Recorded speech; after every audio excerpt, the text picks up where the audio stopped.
Welcome to the No Quit Living podcast. Our primary objective is to motivate and inspire our listeners to never quit. The reality of life is simple.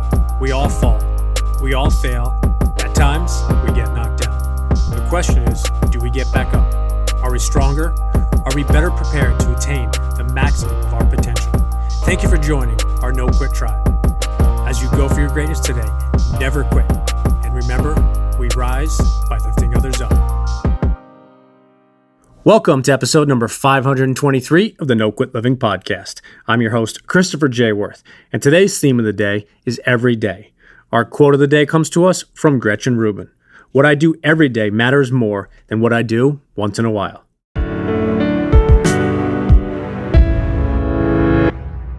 If you are looking to finish 2024 off strong and on fire, we encourage you to join our 71-day challenge. You will not only receive daily motivational text messages and participate in live weekly Zoom calls, but you will be a part of our community. You can head on over to 71daychallenge.com. Once again, that's 71daychallenge.com. We hope to see you there. I had the opportunity of being on our guest podcast a few weeks back, and I'm excited to return the favor. Tyler Dickerhoof is quite a guy, and he shares a ton of value with us. I hope you enjoy today's episode. Tyler, I'd like to welcome you to the No Quit Living podcast. Glad to be here, man. Thanks for having me. Thanks for time to spend with you. The tables have now turned. I'm on this side of the microphone. You're on that side. So I'm excited to see kind of where you take this. I appreciate that. And for those that are listening to this, we literally just spent a good amount of time where Tyler was interviewing me for his podcast, which we will touch on. And I've only done this a couple times myself. I'm not sure if you've done back-to-back often. I've never done a back-to-back. I've done where we recorded and goes both ways, separate times, but never where I got to spend 3 hours with somebody. Awesome. Well, Tyler and I became best friends. I don't know if you've ever seen the movie Step Brothers, but early on, it's like, did we just become best friends? So without choice, when you spend 3 hours back to back with someone, you develop that relationship. So the first question I ask everybody, and I know the answer, but I still have to ask it, is, are you ready to positively impact at least one person today? Oh man, my life will not be complete if I don't. And the first question is the no quit story. Wanted to ask if you have a no-quit story yourself, or perhaps a challenging time where you could have given up or given in, but you didn't. And you start with the deep questions. I waited during our conversation. We are like 30 minutes in before you shared some deep personal stuff, but I am willing to absolutely start. There's an absolute point of no quit. And as I mentioned to you, and I'll mention to your audience, I grew up on a dairy farm. I grew up on a dairy farm in Northeast Ohio. And so kind of the idea of quit, I did not know. Like 5 o'clock in the morning, cows need milked. It's 40 below out. There is no other option. That is it. And that night and the next morning, it's going to need to happen. That was just my life. But let me share you a story about a circumstance that probably altered my life. And it's why I'm doing what I'm doing now. And there's an element of, I would say, no quit came because I was willing to continue to do the work to overcome the circumstance. When I was 14 years old, almost 14 years old, it was the summer, dairy farm again, Midwest, we're baling hay. And part of my job on our farm responsibility was getting the wagons ready to carry all the hay. So it was a Saturday afternoon. School had just gotten out a few days before, and I was taking the wagons and making sure that they were properly greased up, the tires were full of air, that they were operational, so we didn't have any breakdowns on this big day that we needed to bale hay.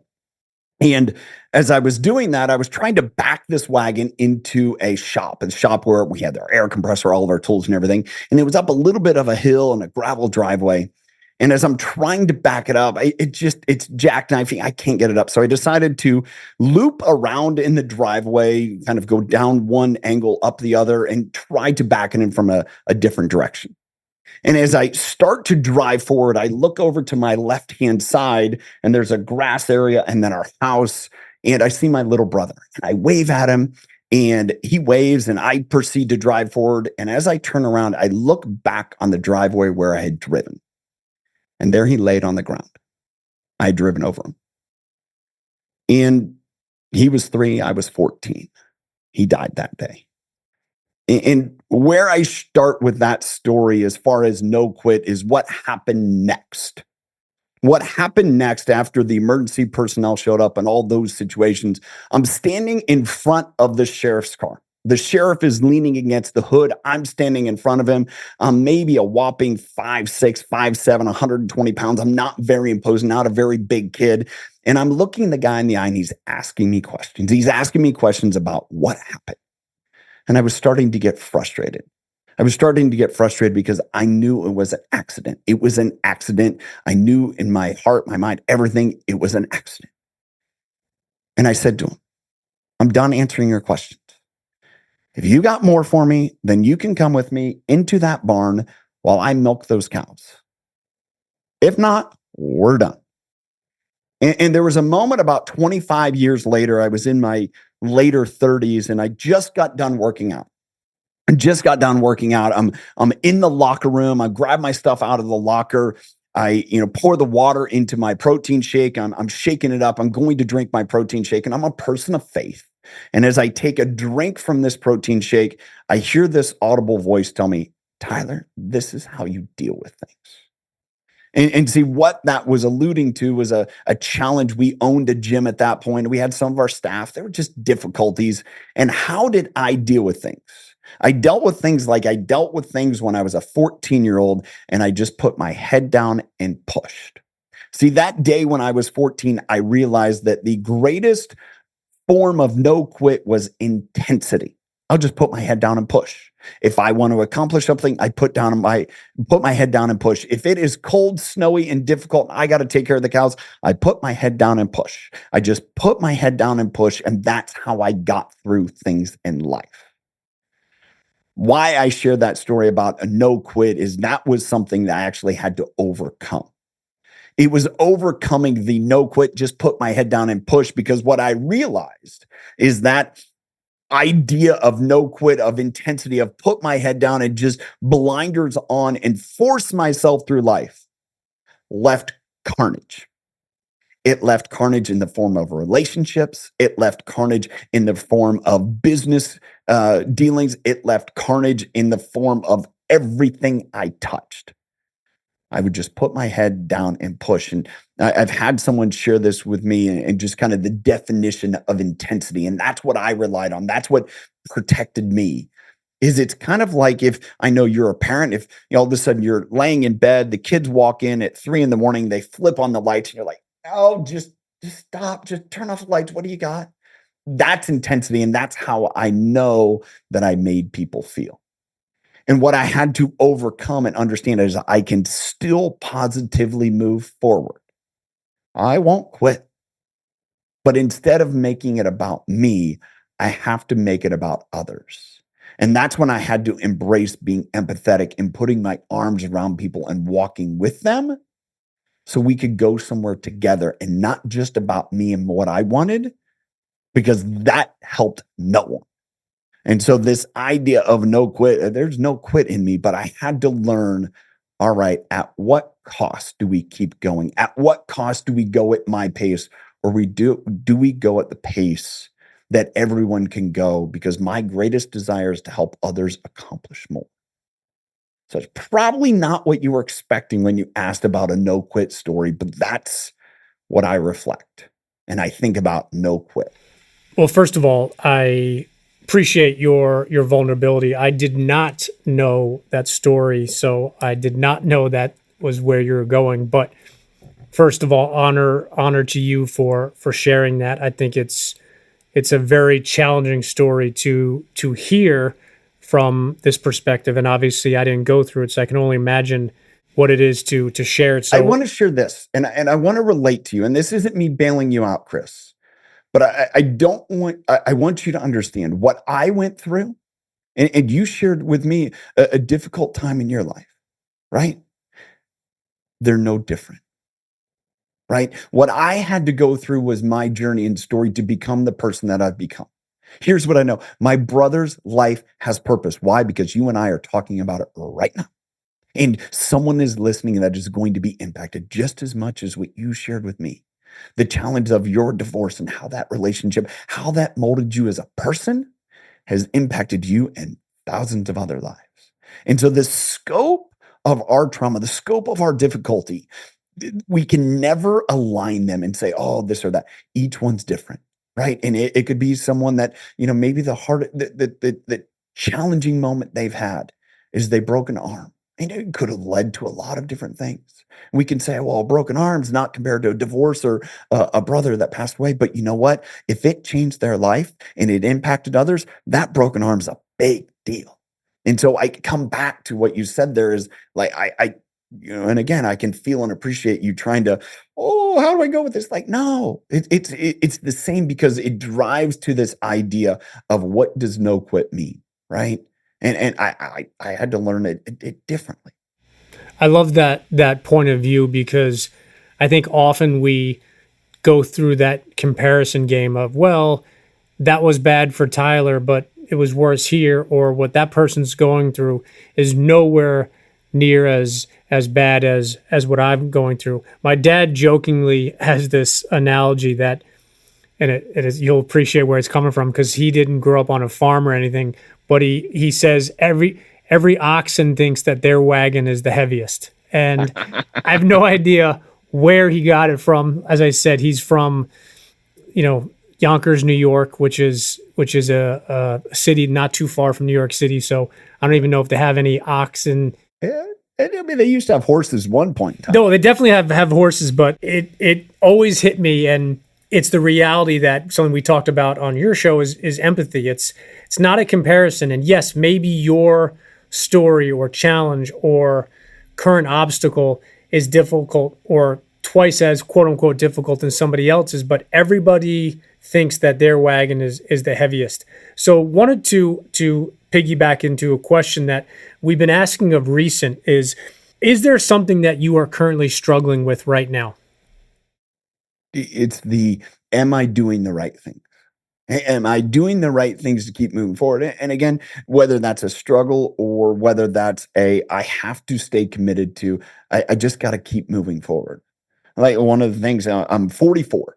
And one of the challenges over the years is you start to understand, all right, how much am I getting old or how much do I just need to accept it? And recently, I've never talked about this publicly. A few friends know. I did some blood work and I found out that I had a thyroid issue, right? I might have a condition or something. And it's kind of like realizing, well, we're not invincible. I think we understand that you get to that at some point, but you're also saying, did I miss the boat thinking wasn't proactive early enough? I live a very healthy lifestyle. My 16-year-old son, he kind of come out and he goes, Dad, I don't know anybody that more disciplined and more in dial. Like I know one guy at school, he's like crazy. His parents are like crazy about it, but Dad, you're about the most. And it's like, he's got a point, but yet that doesn't come without its also other issues. Well, the reason I am like that is because I had a dad who didn't. I have a dad who, doesn't necessarily think about what he eats or take care of himself. He was a college athlete. He was a two-way starter as a freshman in college. And he ended up being to the point when I was younger, he was either working so hard or so out of shape and so overweight that he never played with us. I'm like, I don't want that for my kids ever, period.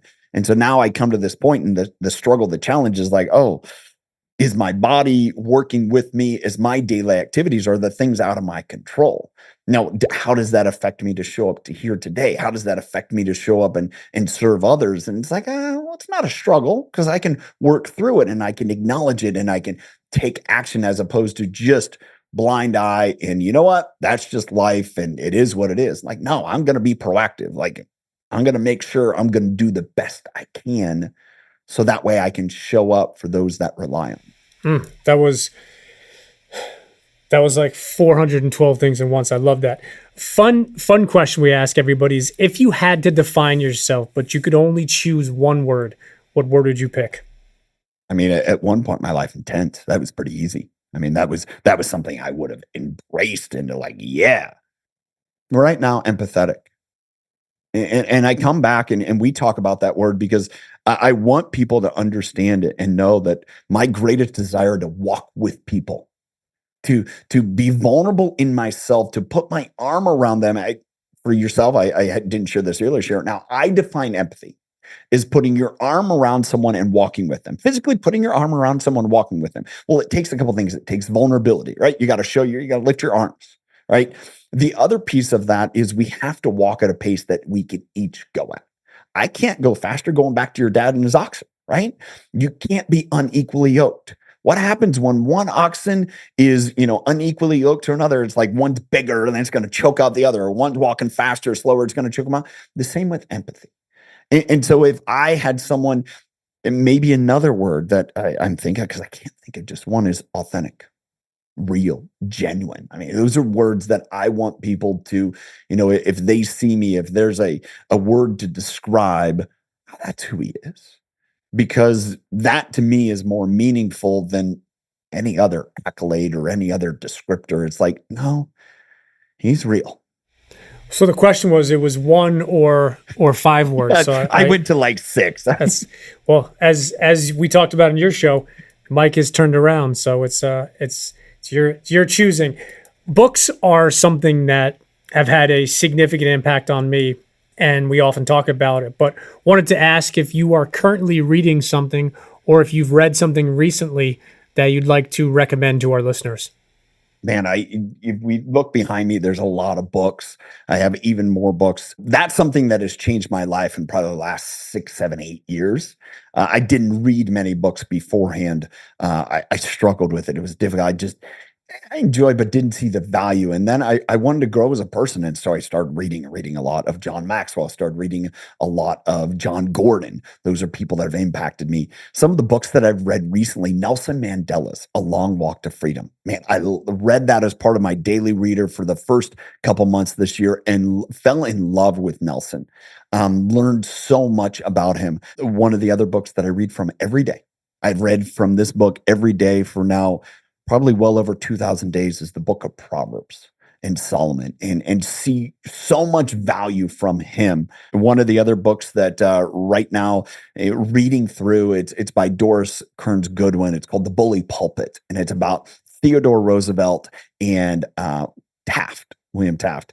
And I love getting that historical perspective and just how they, went through life. Every year I try to read Think and Grow Rich. I try to read, those books from a timepiece. And what's amazing is how those things come back around.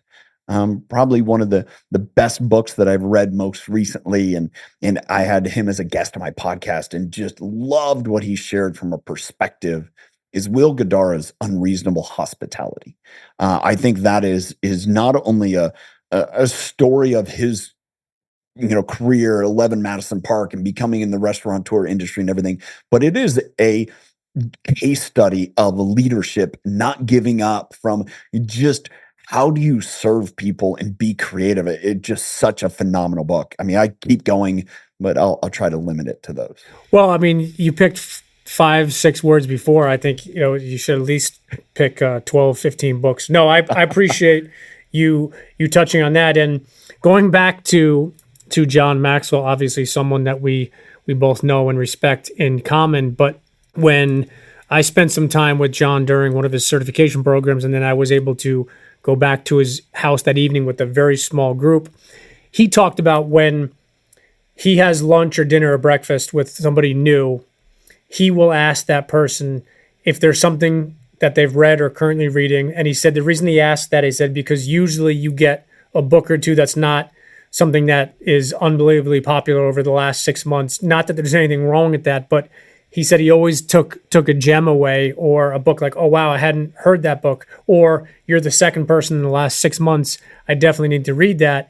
And then the other question he asked is, who do you know that I should know? And it, to me, goes back to the idea of your network. And we talk about iron sharpens iron, which leads me parallel to a great question that I love asking people, and I'm really excited to ask you, is I know you know the famous Jim Rohn quote, you are the average of the 5 people you spend the most time with. If I could grant you dinner tonight with any 5 people, dead or alive, that you could level up with, who would you pick as your 5? Well, we talked about this guy on my show, Kobe Bryant. And not because I think he was the greatest basketball player or whatever. Contended with you. I want to find out more about the person post career and what he was evolving to be. Nelson Mandela, who I mentioned earlier, I would love that opportunity. I think of some of the other images. You can go Abraham Lincoln. You can go to some of those historical figures. I'd love to sit down with my brother. I'd love to sit down with my brother and learn from him and again in heaven or whatever, just to have that perspective. Like, wow. I'd love to sit down with my grandfather just to go back and understand more of myself because of him. My grandfather died when I was 19. He was in his early 70s from a complication of surgery, but never got to learn from him. And he was a difficult character. I mean, he wasn't somebody he was very successful. He was very driven, but yet I just would love to have that to understand more about me. Not to take anything great. I mean, there'd be wisdom there. I mean, he was in World War II as a 16-year-old. He worked in the cavalry because he grew up on a farm and liked to take care of horses, and something my family never talked about, but I'd love to just the historical context, right? To just grasp that. And then the other person that I'd love to sit down with because I think they were so ahead of their age and their life ended so short is JFK. And what's amazing to me and is that we have a leader who changed the world, who was respected throughout the world, who had such vision. And he was commanding that desire for vision, and he was young. He was in his early 40s. And we look at today's world, and we have leaders that are constantly in organizations and government. It doesn't matter; it's all over the place, and we're struggling to see people pass the baton. We have an older generation that's struggling to pass the baton to myself. I'm 44, a Gen X or millennial, and they're just kind of like, well, I don't know if I can trust you. And yet there was a man who changed the world.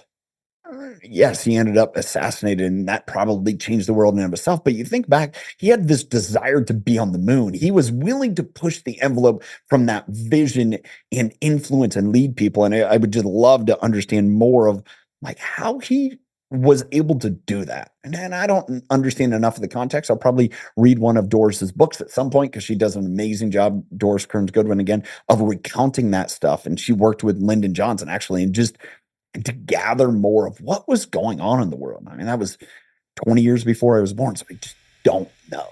Yeah. Speaking of you being 44, if you could go back today and tell your 20-year-old version of yourself only one thing, what would you tell yourself? Don't be an ass. I mean, that's pretty direct. It's pretty tongue in cheek, but there's a reason why I was insecure, so insecure. I didn't know what value I had. I didn't understand what value I had to offer to people. And I was searching for it so much that I acted out in my insecurity, and it came out as arrogance and just that's how my insecurity showed. And it, like I mentioned earlier, I had success in business. I mean, you can be an absolute jackass. You can be there's a guy today that will tell you exactly how to be a salesperson, and he is just an insecure a-hole. And the problem is I did that, and it didn't yield great long-term relationships. And then luckily had a mentor like John who kind of went through a little bit that himself and helped evolve and understand there's something much, much bigger in life. You can be very self-serving. And for me, it was very protective. It was, the armor that I wore, but that won't get you very far in life. And the African proverb, one goes fast, many go far. And if you're going all alone, you can go as fast as you want, but you're going to stand there at the end all about yourself. And you're going to like, well, what's this worth? I've had the opportunity to get to know several Navy SEALs through my show or just different friends. Actually, several of them through Clubhouse. And one thing that they shared with me that was so paramount and it helped me kind of create this idea of what empathy was is, I asked him one day, it's like, hey, who makes it through butts, right? Who makes it through, the training in Cornell University? They're like, oh, that's easy. The person who doesn't try to do it on their own. See, there's a pretty famous person who struggled through it. And the reason why is they kept trying to do it on their own.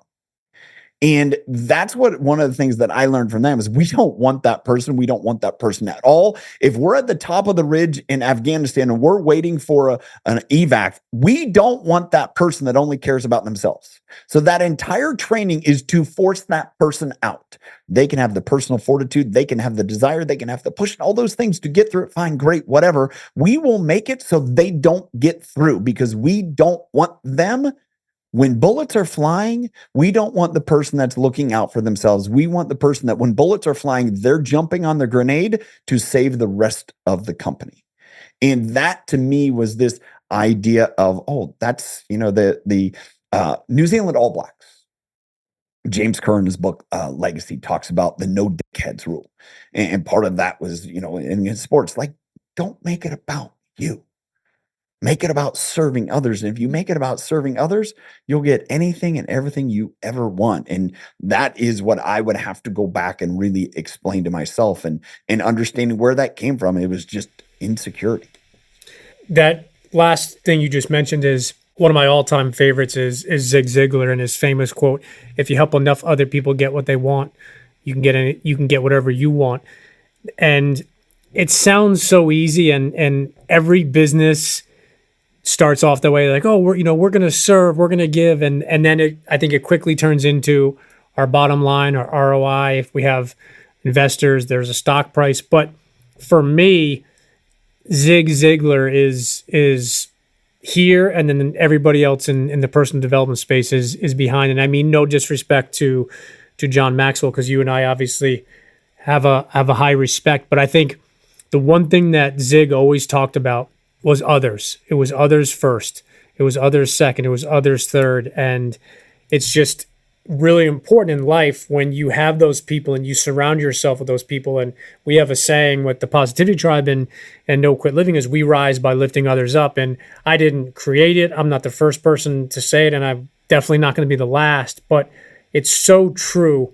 When you help other people, by default, you feel better yourself. I don't know anybody that's ever done something for somebody else and been, man, I just, helped Tyler out and I'm, he's successful, or he did this or got that. Man, I really regret it. It's almost that default mechanism of like, who else can I help? Because that was awesome to see. So speaking of helping others, wanted to give you a chance. I know you have an event coming up July 29th and 30th, which I want you to share, because one of our friends that we have in common is speaking at your event. But also, if you could please tell our listeners a little bit about your podcast as well, because I think that they need to definitely subscribe to that. If they're going to listen to any other show other than the No Quit Living podcast, it should be yours. Well, I appreciate that. So first off, yes, the Impact Driven Leader podcast, YouTube, wherever you listen to podcasts. We actually just relaunched season 4. So I have a great production team that's helping, and we're having a lot of fun and have tremendous guests like Chris. And then the Impact Summit, Impact Driven Leader Summit, is the event that I'm having this summer. It's been an event that I've actually quite wanted to have for 4 years. I had initially wanted to have an event 2020. That kind of went sideways. And so it's been now a few years, and the opportunity to have an event where come together, it's small and intimate. We got 120 tickets. That's it. And John Maxwell will be there speaking as well. Our mutual friend, Jake Thompson, Graham Cochran, Katie Casada. Katie is an amazing storytelling coach. Graham, who has the book, How to Get Paid for What You Know. And he also has a book coming out this fall, Rebel. And I'm excited for them. And part of this intimate atmosphere is I believe we learn best when we do it together. We talked earlier about this, and I made this note and when we were on my podcast, and kind of this element, you have to do the work on your own, but you don't have to do it alone. And I think that's what I really want to come through this event, is that we have an opportunity to intimately get in a room and build off of what everyone else is learning. So it's going to be intimate. It's going to be fun. It's going to be 2 days, Monday, Tuesday, July 29th and 30th, Coeur d'Alene, Idaho. If you have never been in the Pacific Northwest, I know, Chris, you're from the Northeast. I'm from originally from Ohio and went to school in the Northeast. You get into July and August, and it's just miserable and humid. come out west. It is going to probably be hot, but man, it is dry. It is beautiful. It is gorgeous, and we'll have a tremendous time. So go to tylerdickerhoof.com. You can find the events tab there where you can find more information about that event. But I'm looking forward to it. It'll be a lot of fun with some great people. That is awesome. I don't mean to be the bearer of bad news, but John Maxwell just texted me and he said he can't make it, but he asked me to speak for him. So there you go. That's awesome. Yeah, well, hey. No, so for our listeners, two people that I'm a big fan of, both Jake Thompson and obviously John Maxwell. So I would definitely recommend you check out Tyler's event and definitely check out his podcast. So I have to ask a selfish question because I'm curious. So how do seasons work on podcasts? Because I've been asked literally over the last probably 6 months by people, hey, what season are you in? And I'm like, what are you talking? And my initial thought is like, oh, did we talk about some series we were watching? So have to put you on the spot here, but what makes a season, first of all, and then second of all, who decides? Because I've looked up about 7 or 8 different people that I know personally, and all their seasons formats are completely different. Dude, everyone's different. There's some people that do, just kind of a 10, 12, 13 shows. I've seen that. For me, it's quite simply, it's which year, right? We're in the 4th year. We took a little bit of, usually it's just kind of, we kick off first year. We actually, we released our first episode on April 16th. That was the episode 1 of season 4. So that's how we've done it. Everyone's a little different. There is true. I mean, it's kind of like, which season is Yellowstone in? Like, none of us know. Like, we're like, where is this, right? Well, what is it? So I appreciate that question, and it's fair. It is absolutely fair. So we are in season 67B. So for our listeners, this is going to be season 67B. No, I love that question. I knew I could ask you. There's some people that I probably wouldn't ask just because it was specific. Like they wouldn't necessarily what do you mean, man? Or it would be like, what are you talking about? Like every season is 12 episodes and I release it every other quarter. So don't answer that question. Switching over to our hot seat questions. The only request we have of you is the same that we ask of everybody, is that you spit out the first thing that comes to mind. You have one last meal. You can pick absolutely anything. What do you pick? That's a deep question. I'm not a foodie. Like food. I'm kind of one of those. Just like I'll eat. I like to eat. Here's one last meal. Right, I can eat nothing else. This is I'm sent to the electric chair. Right, I get this is morbid, right? But I get one last meal. You ready for this? Reese's peanut butter cup sundae from Friendly's. Now that just took some people back in some parts of the world. In the West Coast, I think they went bankrupt or whatever. But that was like the thing as a kid. We would go to Friendly's. Growing up in Ohio, we had Friendly's, and I would go there, and that is the thing. And just the peanut butter sauce and the chocolate and the ice cream is just. And I have not had one for probably 25 going on 30 years. I don't know when the last one I had, maybe when I was in school in Ithaca. I think there was a Friendly's there. So we're going to say 25 years. We just became best friends again. But second of all, at grocery stores, they have the mini little cups of the Reese's Peanut Butter Cup sundaes. Yeah, in the East Coast, not here in Washington, where I live in Spokane, Friendly's does not exist. Not long ago. I mean, we're really going off the tangent. I did look, and this was recently, I went online, searched for Friendly's, where their closest location was, and I think it was somewhere in Tennessee. And I'm like, it's a little far, but I would almost be willing to make a trip for a Reese's Peanut Butter Cup sundae. I don't think I've ever shared this on my podcast or any other podcast. So it's a great time to share it. I actually worked at a Friendly's when I was 16, turning 17, and it was a interesting experience to say the least. Okay. So I'm gonna leave it at that. But that's awesome. All right, so it's 2. It's one or the other. It's 1A, 1B. It is the smell of rain on like hot asphalt. Like that is just like that That is such a refreshing. The other one is summer day fresh cut alfalfa. Growing up on a farm, growing up in the Midwest, that smell of fresh cut, like it is, it would be one of those like Yankee candles that you would make and you would only sell like 6 of them because there's only a few of us that would appreciate it, but it would like you would have to stock up because they would buy it for years. I'm not going to lie, I thought you were going to say Reese's Peanut Butter Cup Sundae from Friendly's. No, I don't know if that has a smell to it. It has a taste. It 100% has a smell to it. All-time favorite sport?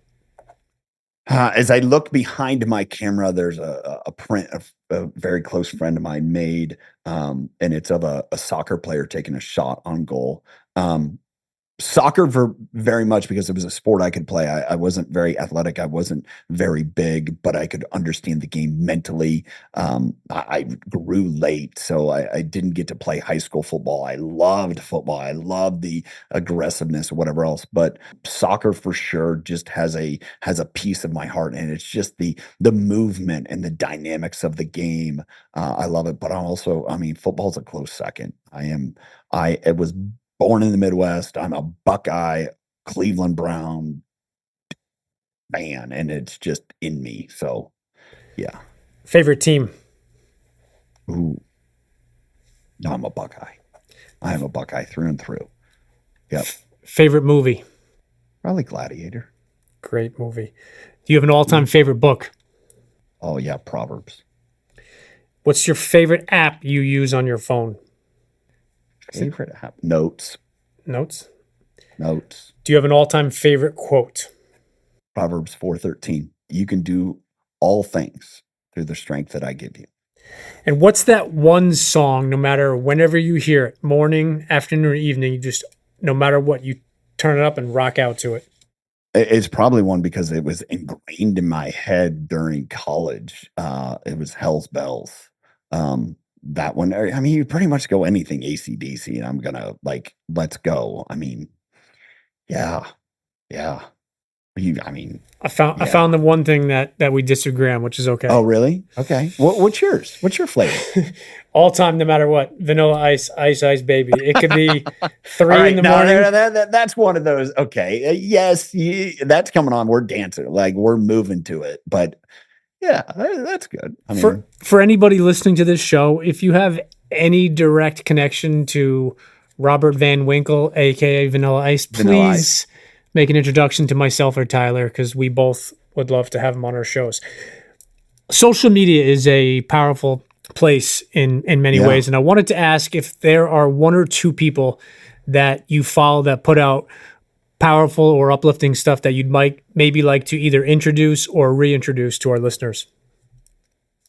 I think the first and foremost, the guy that I appreciate so much, and it's been a little, I wish he wasn't so, vulgar, but man, I appreciate just how consistent and genuine and who he is into Gary Vee. Like, he is absolutely, I think the difference of him being probably as influential as John Maxwell, and maybe he is, but just that influential is if he used a few less F-bombs. That's just me. And just like, I so respect what he gets and the evolution and the understanding. So that's first and foremost. I think number two, someone that probably I really, I would say impacts me a lot is Simon Sinek. I love what he shares, and that isn't necessarily always through social media, but that's through some of his daily work. And I think I really appreciate the quick little reminders. Like he even shared something today, and I think I reshared, and it was this idea of good marketing speaks to us. Bad marketing speaks at us. And one of the things that I realized, and I had a friend of mine that helped me, and he wrote a book, Know What You're Made For, Jeff Henderson. And we talked about this and this idea that great marketing is great leadership. And so I added to what Simon said is good leadership speaks to us. Bad leadership speaks at us. And really, I think those are the same things. Good marketing is good leadership, and good leadership is good marketing, because they are one and the same. You posted that this morning or today, and I think I might have commented, but I definitely, I really appreciated that. And it's the idea of just, do you speak at, do you talk at, do you mentor at versus with? And it goes back to your definition of empathy, which is, putting your arm around somebody and walking at the same speed. We talked a lot about it on my show, but wanted to ask for your definition of accountability. I hate to be so trite as to say, you know, much what you said, but it's do what you say what you do, and be willing to hold others to that. I think that's a big challenge in our world. And Deion Sanders has gotten a lot of flack, and people are like, oh, he's hard on people. It's like, no, he isn't. Like, he just holds them accountable. It's okay. I still love you. I still care about you. Yep. It's mine's close here too. And it's this idea that the world doesn't, I believe this, whether it's generational, whether the world is yearning for accountability, just like we're yearning for, direction. Like if everything is aimless and just wanders forever, you think about a river that flows through like a low area. It does not serve a purpose. It's just kind of there. But all of a sudden you put banks on it and it flows and it actually moves and it's alive and it's vibrant. And I believe accountability is the same. When we're willing to hold ourselves accountable and be held accountable and hold others accountable, that's how we accomplish anything. And this idea that, a generation or certain people don't want to be held accountable.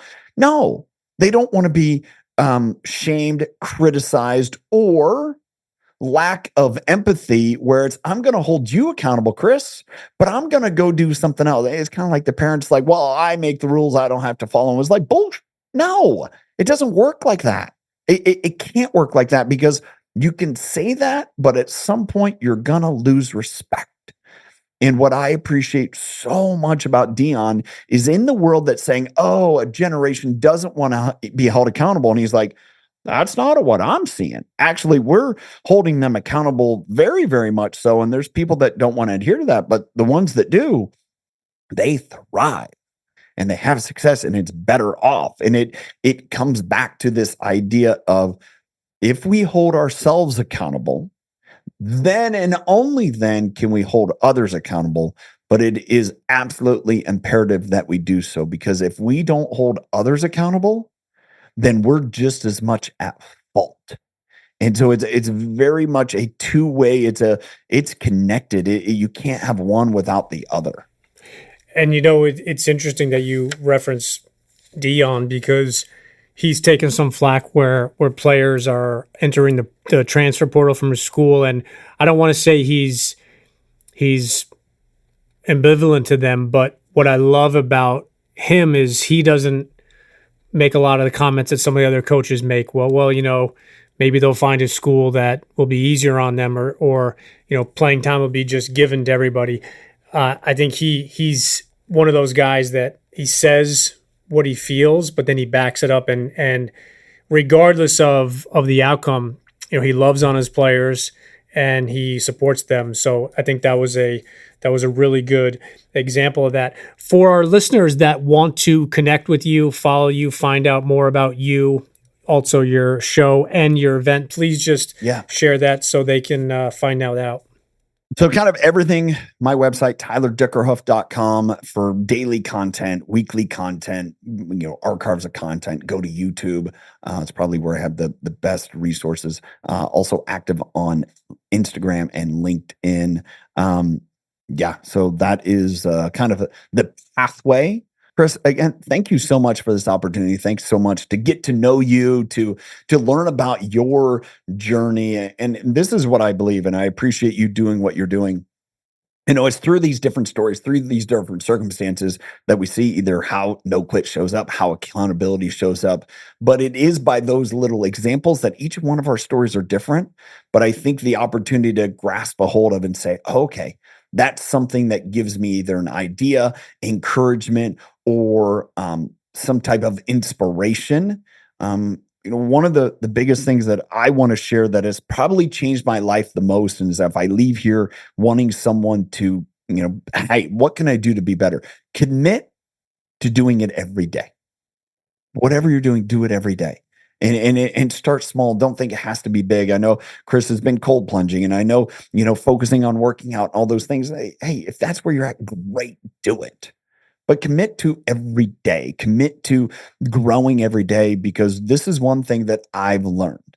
You don't just end up that way. And you far undersell what you can accomplish over a longer period of time if you just do one thing a day. It will absolutely cascade, and it is tremendous. I actually, heard, I think it was on your podcast as I was listening to this, Brian Kane shared about the impact of water. The impact of water and what it does over time, and what it can absolutely change the world. And our actions of accountability, our actions of not quitting, our actions of being devoted to growing. My big thing is, I've shared here a couple times, is owning my insecurity and being willing to own that. And for me, I think that's a big deal for every leader. And the more we can do that, the bigger impact that we can have. So it's kind of a little tangent, a little extra, a little cherry on top of the sundae. Maybe some whipped cream too. Dude, thanks for having me. Thanks for giving me space to sit with you. Well, I appreciate your time. You are the first guest that precluded my answering of if you have any parting words, which you left already, which was spot on. Whatever you want to do or achieve, commit to doing it every day. Tyler, I know that we will connect again soon. Our listeners, if you are not following Tyler, if you are not listening to his show, make sure you do that. He has both on podcasts, but also a YouTube channel, and appreciate you. And I know that we will connect again soon. Absolutely. Thanks, Chris.